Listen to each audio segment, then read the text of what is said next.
and the Arabic-speaking Muslims if they're going to deal honestly with what the Arabic says.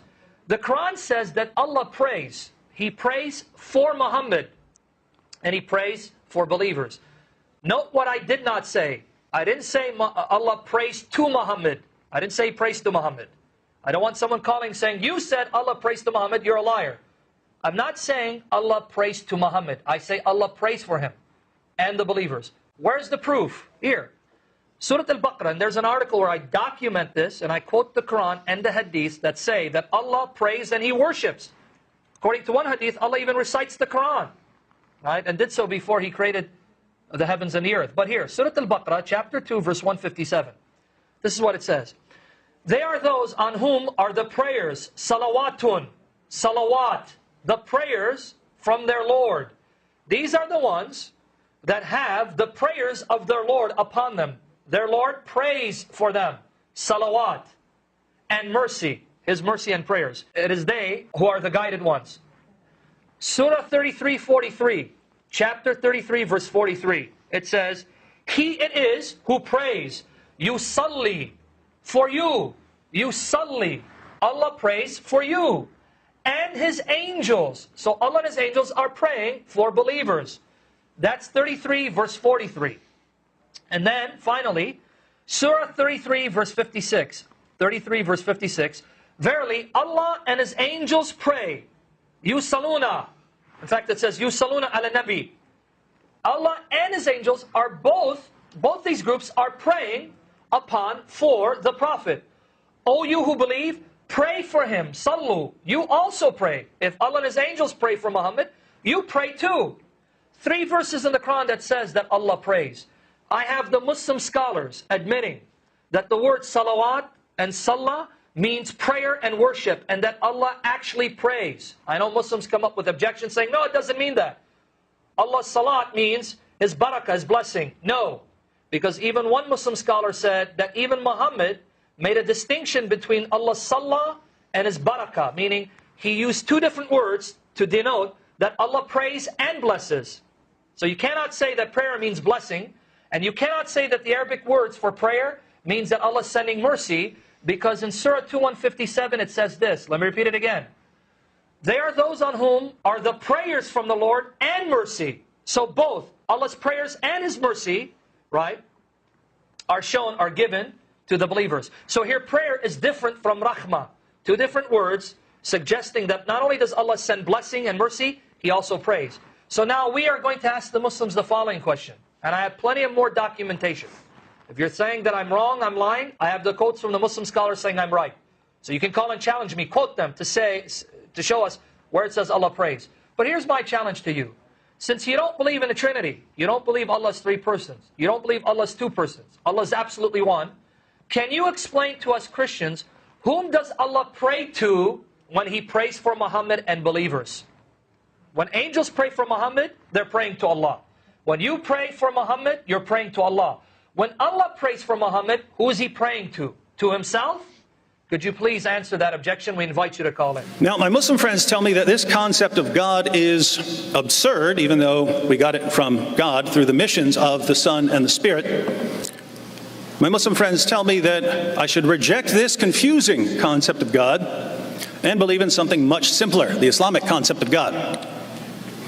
But I've been going through your sources for a good little while now, and I see some serious problems with the doctrine of Tawheed. Let me give you a few examples. First, Allah prays. People ask, if Jesus is God, why does He pray?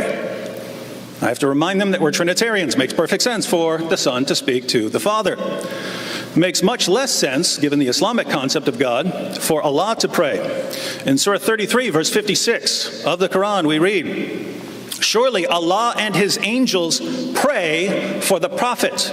O you who believe, pray for him and salute him with a worthy salutation. Allah and His angels pray for the Prophet. Translators try to hide this by translating it as Allah and His angels send blessings or show mercy or they praise Him. The problem here is that what it says Allah does is salah. And you know what that means. You know there are perfectly good Arabic ways of saying all of those other things. Every Arab speaker in the world knows that salah means prayer, and it says that Allah does salah. So, who is Allah praying to? He says, Allah says that Allah yusalli ala nabi, and he's here saying that he prays to the Prophet. There's a difference between yusalli lahu and yusalli ala in the Arabic language. I knew this was going to happen. I knew this was going to happen. I knew I was going to have to give you a free Arabic lesson here today. I knew it. And that's why the translators put for, not to the Prophet. You don't know what the words in Arabic mean. Don't here speak salah. Come on, please, don't embarrass yourself.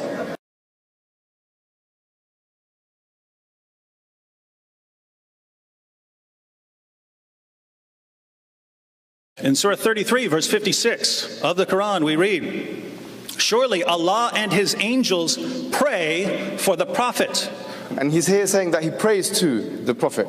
Surely Allah and His angels pray for the Prophet. And he's here saying that he prays to the Prophet. Pray for the Prophet. And he's here saying that he prays to the Prophet. For the Prophet. And that's why the translators put for, not to the Prophet. Note what I did not say. I didn't say Allah prays to Muhammad. I didn't say he prays to Muhammad. I don't want someone calling saying, you said Allah prays to Muhammad, you're a liar. I'm not saying Allah prays to Muhammad. I say Allah prays for him and the believers.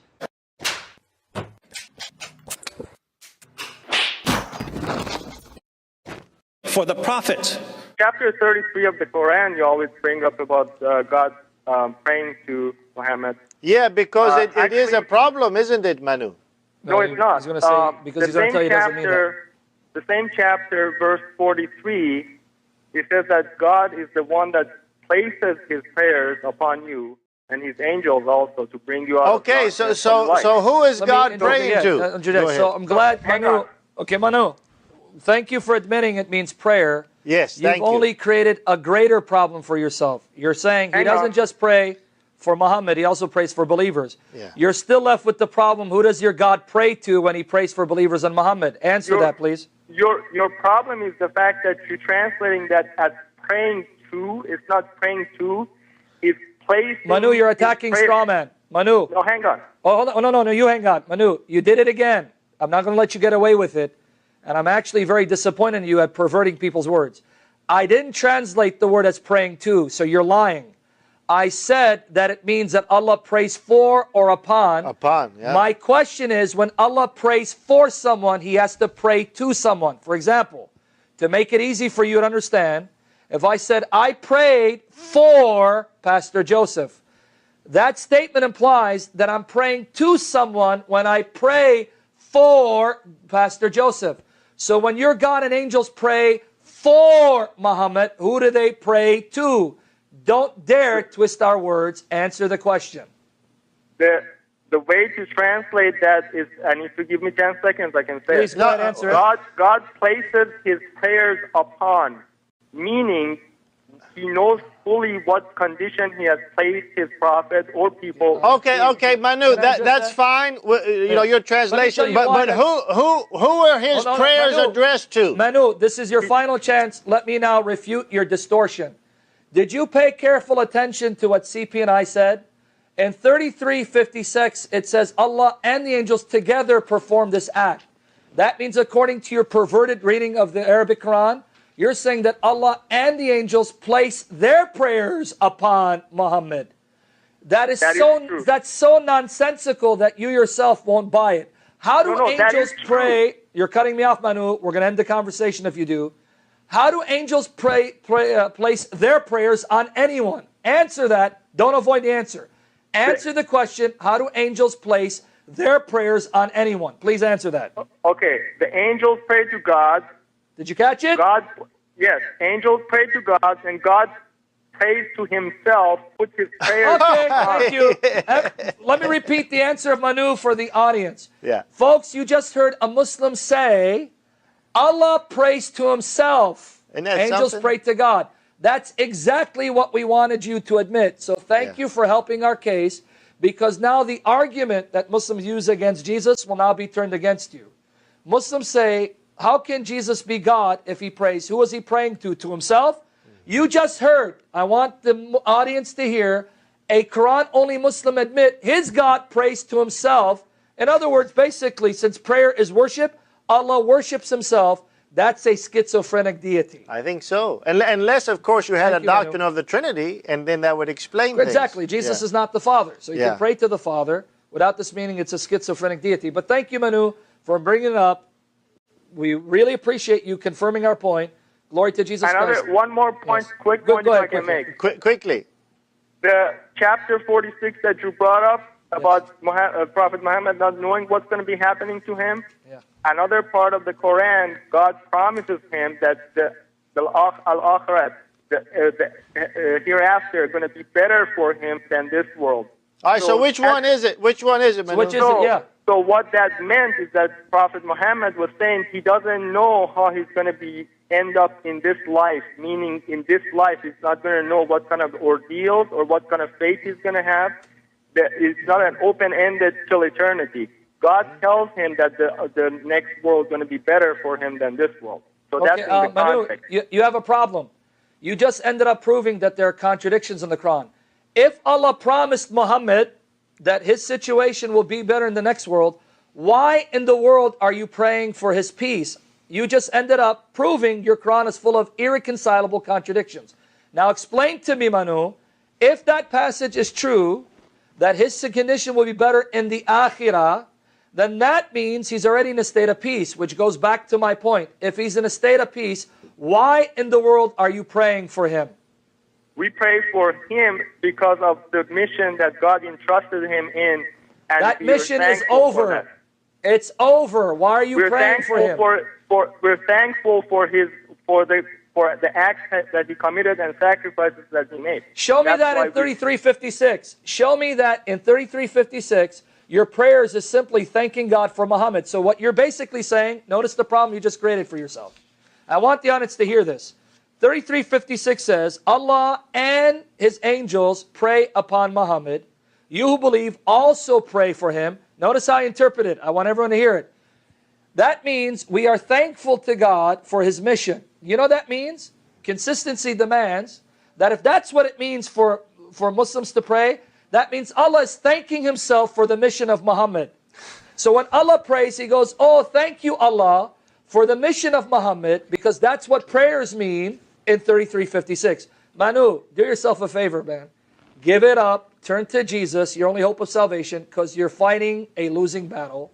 Jesus Christ is Lord, and may he deliver you from these lies and deceptions and grant you the grace leading unto life.